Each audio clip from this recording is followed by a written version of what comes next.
بسم اللہ الرحمن الرحیم 12ویں سجادہ نشین دربار قادریہ فاضلیہ بٹالہ شریف جناب ڈاکٹر سید مفضل محی الدین قادری مدظ اللہ العالی کے جد امجد قطب معظم و نائب غوث اعظم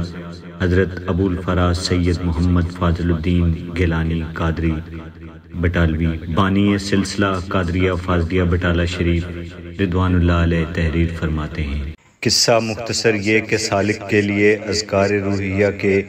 حصول کے بعد ضروری ہے کہ روح کے آئینہ کو خیالی قدورات کی گندگیوں سے پاک و صاف کرنے میں مشغول ہو جائے، کیونکہ وہ ایسے ظلمات ہیں جن سے رفیق اعلیٰ کی طرف ترقی رک جاتی ہے، اور جو کچھ ہم